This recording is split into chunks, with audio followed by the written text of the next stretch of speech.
Today, the Apple Watch turns 10 years old, and while Apple's celebrating their most personal device ever, I'm breaking my NDA. Well, to be honest, I'm not really sure if I'm actually breaking it because I never really read it, so I'm not really sure how long it lasted.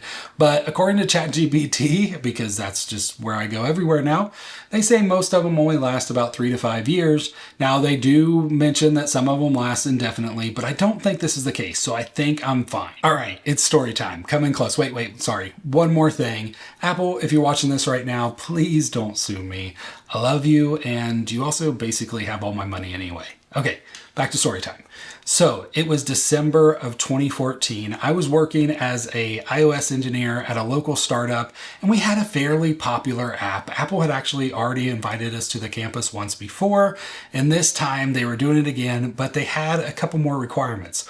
One, that NDA that I signed and totally read. Yes, no, I didn't. And then also they wanted a working prototype of the Watch app of our iOS app. So we got that done as quickly as possible, had it all ready, sent everything into them, and they invited us out. Before I could actually fly out, I kind of broke the NDA right away because I told my wife, she was 8 months pregnant at the time, so it was kind of like I better tell her so she can understand why her husband is leaving her at this stage of life. And of course, she was amazing and understood. But then I also told my in-laws to make sure they didn't want to kill me, and my parents because, I mean, they were the first ones to buy me my first Apple device, which is this very iPod. So they really started this obsession. So I felt like they kind of deserved to know what was going on in my career at that time. All right, so now for real, we fly out to Apple's headquarters for just 2 days. That's all they gave us with the Apple Watch. And this was before the new building, the spaceship building, was built. So we went to the One Infinite Loop, and it was amazing. The level of security that they had for this thing was crazy because I wasn't the only developer there. There was multiple developers working.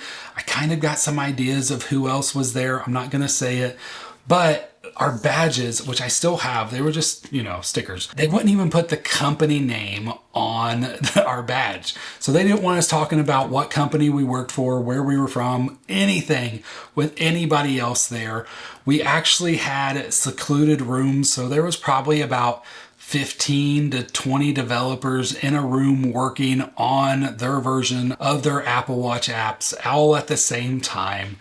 And it was an experience like no other. As soon as we walked into the room, we could either hand them our phones or they would put security tape over our cameras. But that's not it. Before we could actually leave the rooms, they had to take the security tape off the camera. So they didn't want anybody seeing that we had a phone with security tape on campus, because then that told people that we're working on something that's kind of classified. So it was insane, but it was such an amazing time. We got to go to the Apple Cafe and eat for lunch every day. And then also I saw Phil Schiller giving a new hire speech. Back then he was still like full-time at the company, and I guess that was just one of his roles that he would do anytime they were hiring a new group of whoever's. He would actually do the speech, and they gave him like little goodie bags, and I got to see just a little bit of that during this time. And then I also got to see Jony in the cafe, and that was really cool. I never got to see Tim Cook, but my coworker did see him walk into the building at one time. So sadly, I didn't get to see that, but it was just an insane experience. But this wasn't the only one, and I'll tell you a little bit more about that in just a minute. So I worked like crazy those 2 days and got the app working on the watch.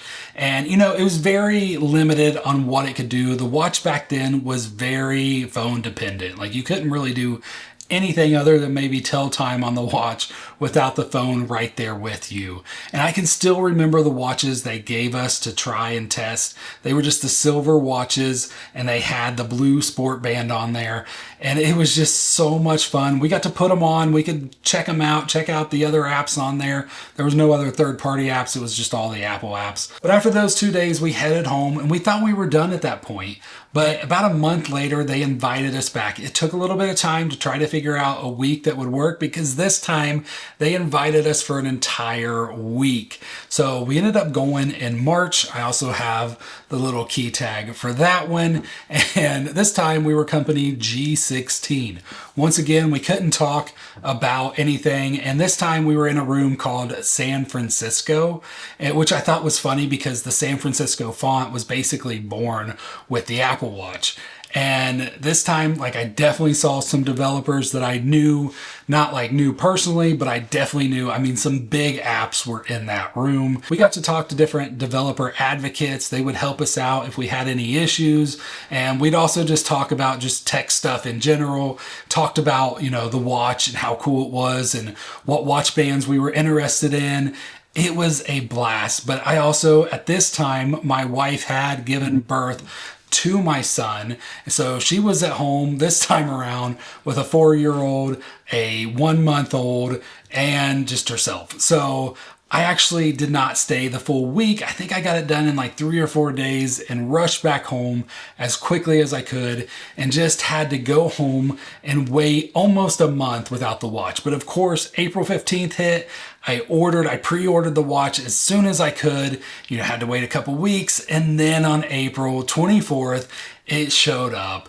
I got the stainless steel 42 millimeter watch with the white sport band. And then the first band I bought after that as quickly as I could. Which one do you think it is? Leave a comment down below. I will give you a hint.